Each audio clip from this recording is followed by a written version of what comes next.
Dokter muda cantik dihina karena menikah dengan tukang ojek miskin. Tapi siapa sangka, pria itu menyimpan rahasia besar yang mengguncang rumah sakit. Siapa dia? Sebenarnya, apa yang disembunyikannya? Sebelum kita lanjut ke ceritanya, jangan lupa dukung channel ini dengan cara klik like, subscribe, dan share. Dukungan kecil dari kalian sangat berarti bagi kami, agar kami bisa terus semangat menghadirkan kisah-kisah menarik setiap harinya. Hari itu harusnya menjadi puncak kebahagiaan bagi Dr. Aulia Rahmah, seorang dokter muda yang dikenal cerdas, cantik, dan rendah hati. Aula pernikahan yang dipenuhi dekorasi mewah dan tamu undangan seharusnya menjadi saksi senyum bahagia, namun justru dipenuhi suara-suara sumbang yang menusuk hati. Begitu Aulia melangkah masuk dengan gaun putih sederhana, beberapa tamu mulai saling berbisik sambil menahan tawa. Masa dokter cantik kayak dia nikahnya sama tukang ojek? Sayang banget ya, padahal dia bisa dapat yang jauh lebih kaya. Cibiran itu terdengar jelas di telinga Aulia, meski mereka berusaha menutupinya dengan senyum palsu. Suasana hangat berubah menjadi sesak. Bunga-bunga indah di pelaminan pun seperti kehilangan warna dalam pandangannya. Di sampingnya, Raka, pria sederhana berkulit sawo matang dengan kemeja putih yang sedikit kusut, berdiri dengan ketenangan yang membingungkan. Meski direndahkan, wajahnya tetap teduh, seolah semua omongan itu tak pernah menyentuh hatinya. Ia menggenggam tangan Aulia perlahan, memberi tekanan lembut yang menenangkan. "Jangan lihat mereka," bisik Raka. "Lihat aku saja. Kita di sini untuk menikah, bukan untuk membuktikan apapun ke siapapun." Aulia menggigit bibirnya, berusaha menahan air mata yang hampir jatuh. Ia tahu, cintanya pada Raka bukan berdasarkan harta, melainkan ketulusan yang jarang ia temui pada pria lain. Tapi melihat orang-orang yang seharusnya memberi restu justru melempar hinaan, hatinya perih. Di antara kerumunan, terlihat Dr. Nanda, rekan kerja Aulia sekaligus pria yang pernah mendekatinya. Ia menatap sinis sambil menyilangkan tangan. "Aulia, kamu itu kebanggaan rumah sakit. Nikah kok sama ojek online? Gimana sih?" "Nanti menyesal loh," tambahnya pada seorang rekan, cukup keras untuk terdengar. Aulia pura-pura tak mendengar. Tetapi dadanya terasa sesak. Saat prosesi akad dimulai, beberapa tamu bahkan berbisik tanpa rasa malu. "Mas kawinnya berapa? Jangan-jangan cuma seikhlasnya." "Hahaha iya, tukang ojek MAH paling banter 2 juta. Aulia menunduk makin dalam. Tapi ketika ia mengangkat wajah, ia melihat mata Raka, bening, tegas, dan penuh ketulusan. Di momen itu, Aulia menyadari satu hal. Walau seluruh dunia menghina, pria di depannya tidak pernah membuatnya merasa rendah. "Biar mereka bicara apa saja," ucap Raka lirih namun tegas setelah ijab kabul selesai. "Yang penting niatku menikahimu karena Allah, bukan karena dunia." Kata-kata itu bagaikan peneduh di tengah badai. Aulia sedikit tersenyum, walau matanya berkaca-kaca. Namun, jauh di dalam hatinya, Aulia tak bisa memungkiri luka yang mulai tumbuh dari semua hinaan. Ia tidak tahu bahwa hari pernikahan itu bukan hanya awal dari pernikahan mereka, melainkan awal dari sebuah rahasia besar yang suatu hari akan mengguncang seluruh hidupnya. Hari-hari setelah pernikahan seharusnya menjadi masa penuh kebahagiaan bagi pasangan baru.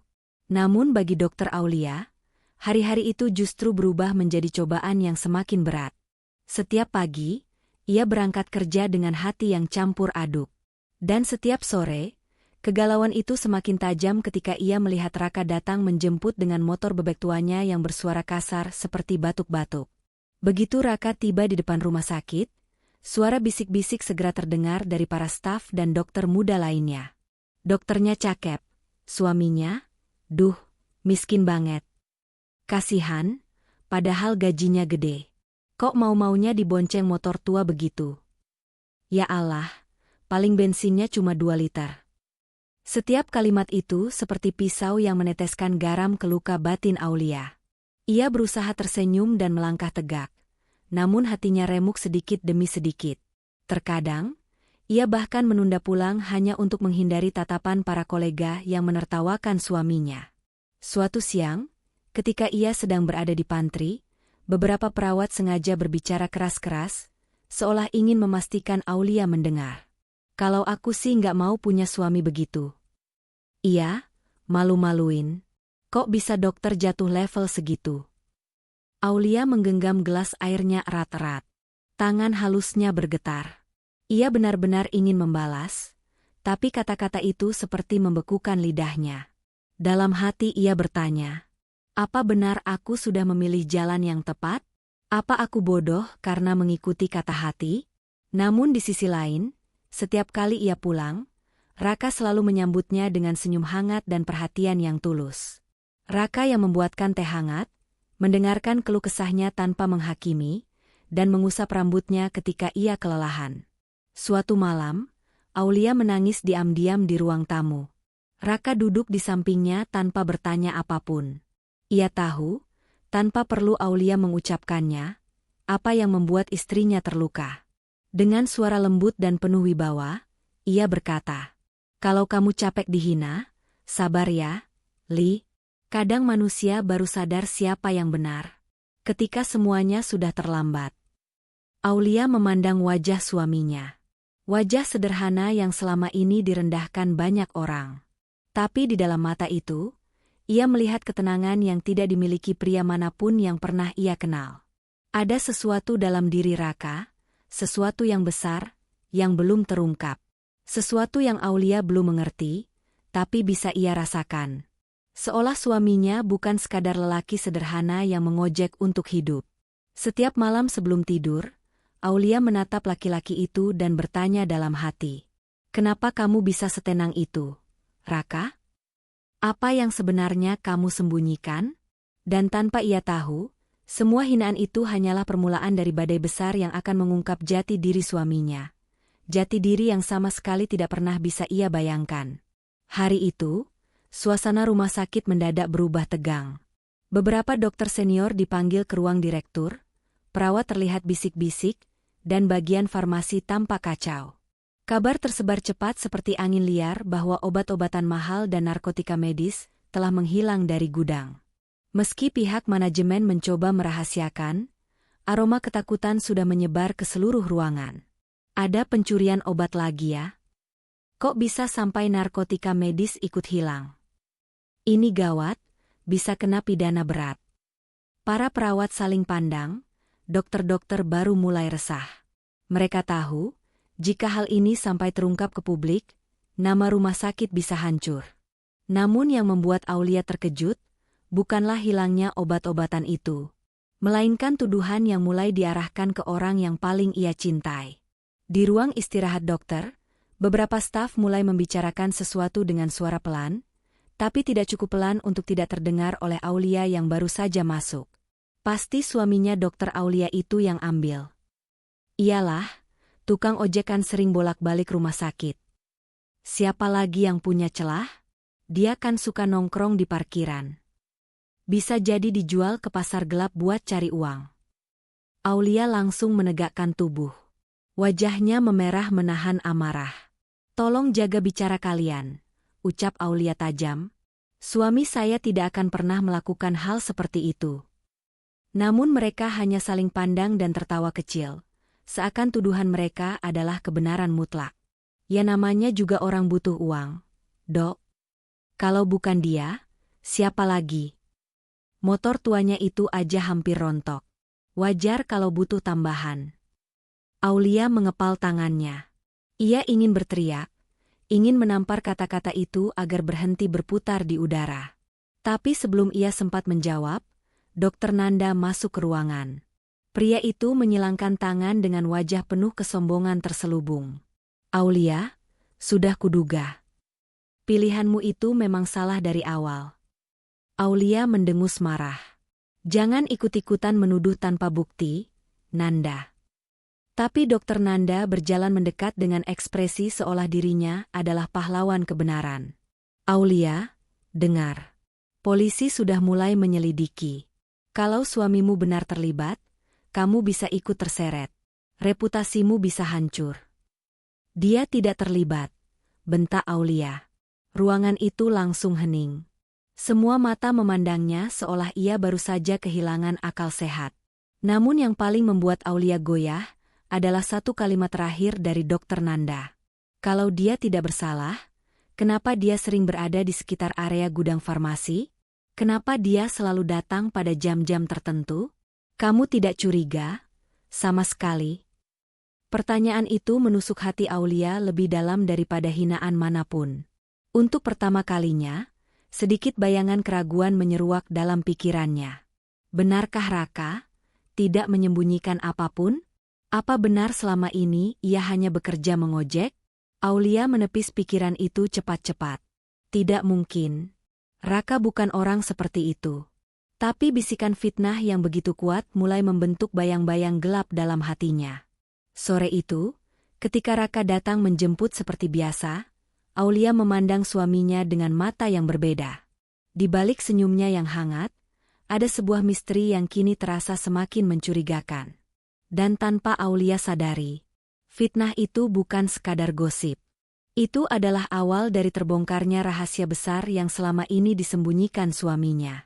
Hari-hari Aulia semakin berat. Fitnah tentang suaminya tak kunjung mereda, bahkan semakin liar. Rekan-rekannya mulai menghindar seolah ia membawa aib. Beberapa dokter senior memandangnya dengan curiga, dan perawat-perawat berbisik setiap kali ia lewat. Setiap pulang kerja, wajahnya selalu kusut. Ia lelah, tersudut, dan merasa sendirian meskipun ada Raka di rumah. Namun, tekanan dari luar sudah begitu kuat, membuat hatinya rapuh.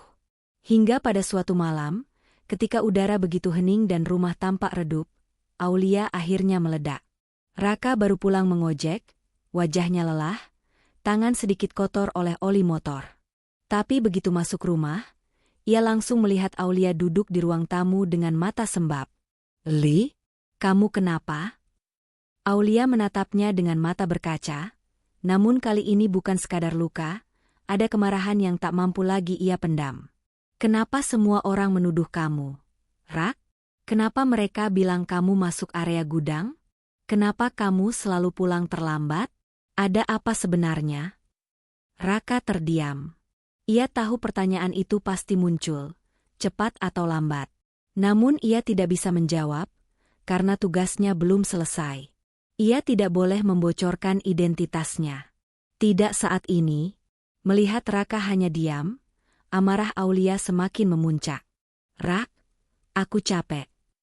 Setiap hari aku dihina, aku dipermalukan, aku dituduh ikut melindungi pencuri obat. Aku malu, Rak, aku malu." Tangisnya pecah. Raka melangkah mendekat, namun Aulia mengangkat tangan, menahan. "Tolong, aku butuh waktu. Aku butuh kamu pergi dari rumah ini dulu." Jantung Raka seperti diremas. Ia menunduk, menyembunyikan perih di balik senyum tipis yang dipaksakan. "Kalau itu bisa bikin kamu tenang, aku akan pergi." Aulia menutup wajahnya, terseduh-seduh. "Aku bukan usir kamu, cuma aku nggak kuat lagi." Raka mengangguk pelan. Meski hatinya remuk, ia sama sekali tidak menyalahkan istrinya. Ia tahu Aulia hanyalah korban dari misi yang sedang ia jalankan.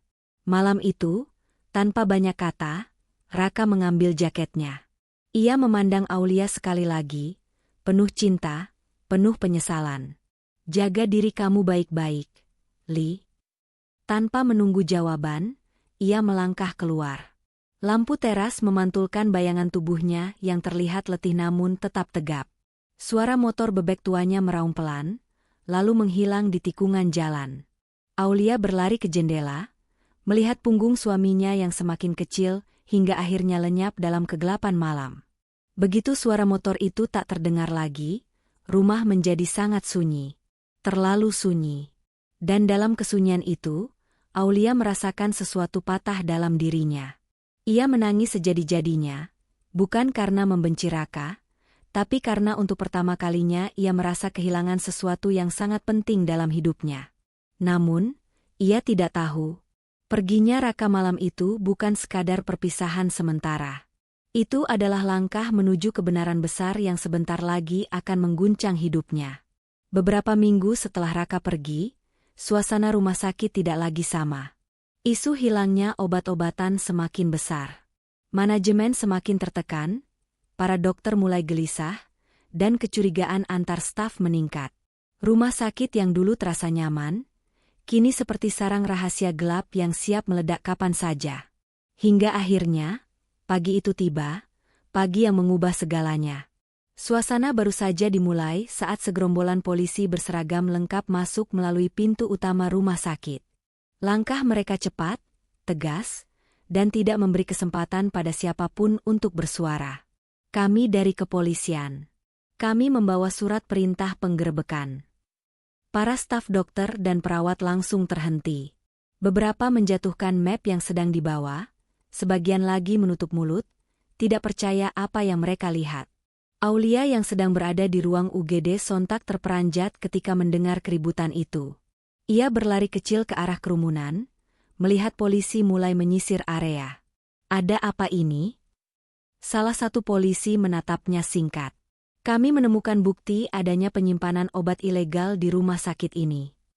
Jantung Aulia berdetak cepat. Kakinya terasa lemas.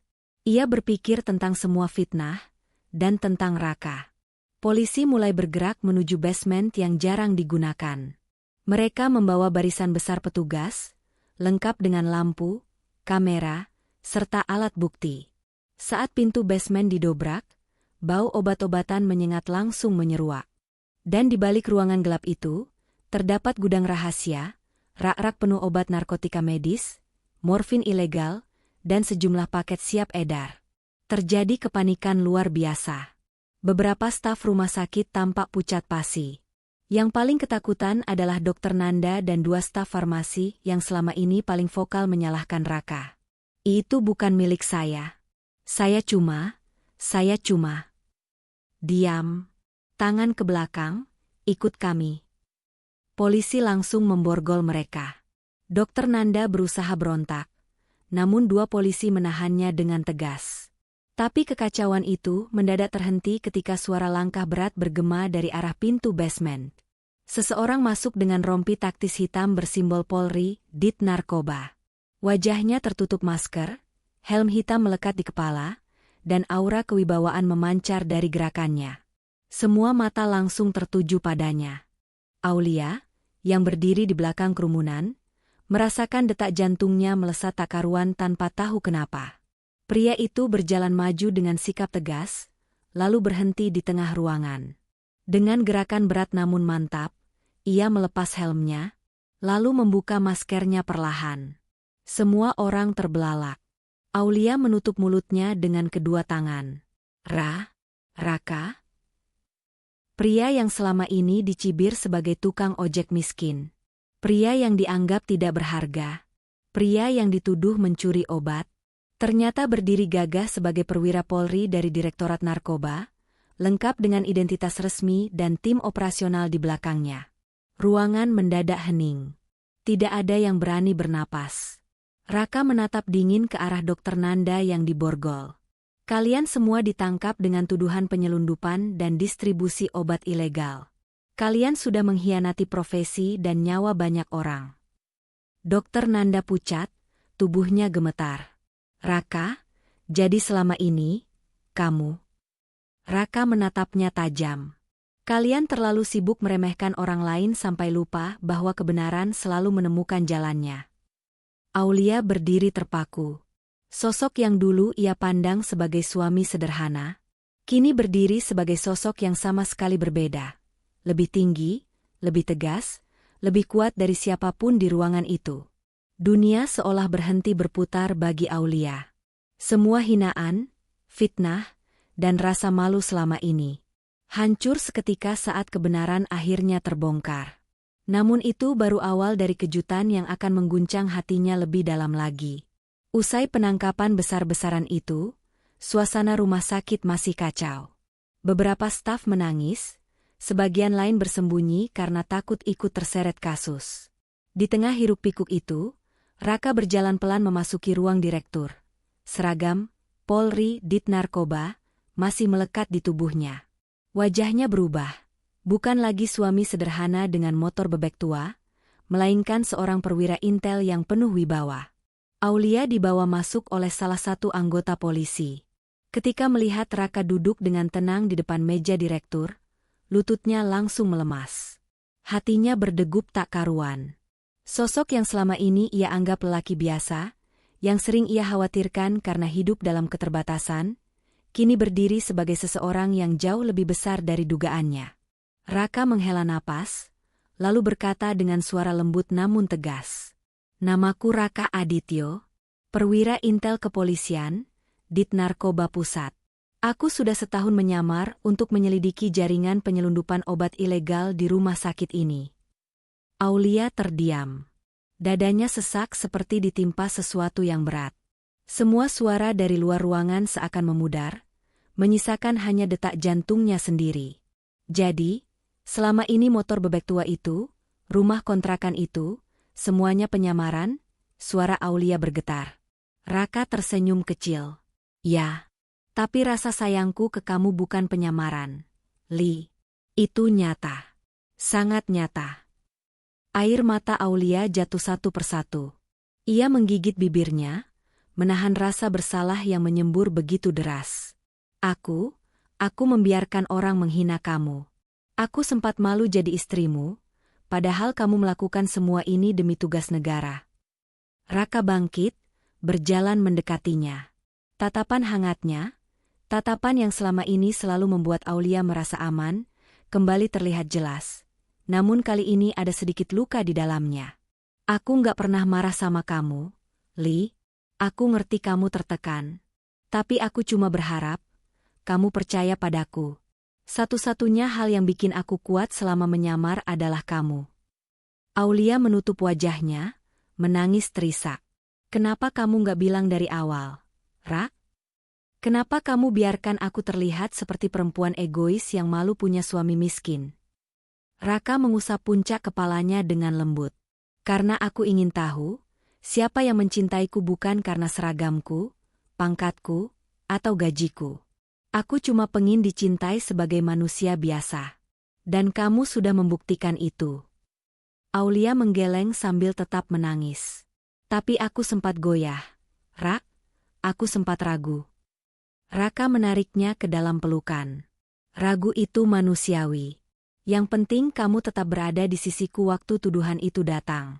Itu sudah lebih dari cukup. Pelukan itu terasa seperti memeluk seluruh penyesalan, kejujuran, cinta, dan luka sekaligus. Aulia meremas bajunya erat-erat. Maafkan aku, Rak, maaf. Raka menutup mata, menenangkan napasnya.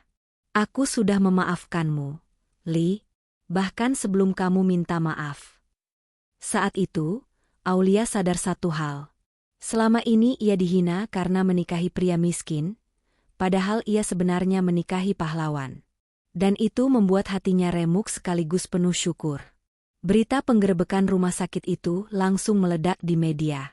Nama Raka Adityo, perwira intel muda yang menyamar sebagai tukang ojek miskin, menjadi sorotan nasional. Semua saluran berita menayangkan keberhasilannya membongkar jaringan obat ilegal yang sudah bertahun-tahun beroperasi tanpa terdeteksi. Di sisi lain, nama Dr. Aulia ikut terseret dalam pemberitaan, namun dengan cara yang membuat banyak orang menelan malu sendiri. Komentar-komentar yang dulu meremehkan kini berubah menjadi pujian dan penyesalan. Pantas suaminya perhatian banget, ternyata polisi. Aduh, kita dulu suka ngegosip jelek tentang dia. Kebayang gak malunya Dr. Nanda sekarang? Dr. Nanda, beserta 2 staf rumah sakit, resmi ditahan. Mereka ditampilkan dalam konferensi pers dengan tangan di borgol, wajah tertunduk. Dunia seakan berbalik, yang dulu merendahkan justru kini direndahkan. Sore itu, langit senja memerah lembut, angin berembus pelan melewati taman kecil di samping rumah sakit. Aulia duduk sendirian di bangku, memandangi matahari yang perlahan tenggelam. Ada kelegaan, ada rasa syukur, tapi juga ada luka yang masih menganga. Ia menatap tangannya yang gemetar. Berapa banyak air mata yang sia-sia aku jatuhkan karena malu, padahal dia menanggung beban jauh lebih besar. Tiba-tiba, suara langkah pelan terdengar. Raka datang dengan seragamnya yang sudah diganti dengan pakaian santai. Motor bebek tuanya terparkir tak jauh dari situ. Masih setia, masih sederhana, masih seperti dulu. Namun kini, motor itu tidak lagi tampak memalukan di mata Aulia. Justru penuh kenangan dan makna. Raka duduk di sampingnya. Senyumnya lembut, hangat, dan penuh cinta, tanpa sedikit pun menyalahkan. "Masih mau naik motor jelek ini bareng aku?" katanya sambil menepuk jok motor tuanya. Aulia menoleh dengan mata berkaca-kaca. "Motor ini memang jelek, Rak, tapi orang yang duduk di depannya itu yang paling berharga buat aku." Ia menahan tangisnya. "Asal bareng kamu, motor rusak pun terasa seperti mobil mewah." Raka menunduk, menatap wajah istrinya dengan rasa pilu yang bercampur bahagia. "Aku kira kamu bakal malu lagi." Aulia cepat menggeleng. "Tidak. Sekarang aku sadar, Rak, kebanggaanku bukan pada apa yang kamu punya, tapi siapa kamu sebenarnya. Kamu suami yang sabar, tulus, dan mau berjuang keras. Itu lebih dari cukup." Raka menarik napas panjang, lega. "Aku bahagia dengar itu. Karena selama aku pergi, satu-satunya yang paling bikin aku takut adalah kehilangan kamu."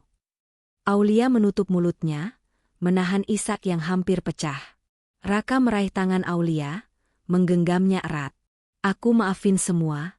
Malah dari dulu aku nggak pernah nyimpen dendam sedikit pun." Aulia tak kuat lagi. Ia segera menyandarkan wajahnya di dada Raka. Pelukan itu erat, hangat, dan menenangkan, seakan menghapus semua luka yang pernah menyiksa mereka. Di bawah langit senja yang berubah jingga keemasan, mereka membiarkan dunia berlalu tanpa suara. Semua air mata yang dulu jatuh karena rasa malu kini berubah menjadi air mata syukur, saling menemukan kembali cinta yang sempat goyah, namun akhirnya justru tumbuh lebih kuat. Misi Raka selesai. Penderitaan Aulia berakhir. Dan cinta mereka memulai babak baru. Lebih jujur, lebih matang, lebih dalam. Malam itu, setelah semua badai reda, Aulia dan Raka pulang berdua dengan motor bebek tua yang dulu menjadi bahan ejekan. Angin malam menyapu wajah mereka, tetapi kali ini bukan membawa dingin, melainkan kedamaian. Di lampu merah, Aulia memeluk pinggang Raka erat-erat, lebih erat dari sebelumnya. Bukan karena takut jatuh, tapi karena ia tahu. Di dunia yang penuh pura-pura, ia akhirnya menemukan seseorang yang mencintainya tanpa syarat. Sementara Raka menatap jalan di depannya dengan senyum kecil. Di balik semua penyamaran, tekanan, dan luka yang ia sembunyikan, akhirnya ia bisa bernapas lega. Misi negara telah selesai. Tapi misi cintanya baru saja dimulai. Sesampainya di rumah, mereka duduk di teras kecil yang dulu sering membuat Aulia malu. Kini, teras itu tampak seperti tempat paling hangat di dunia.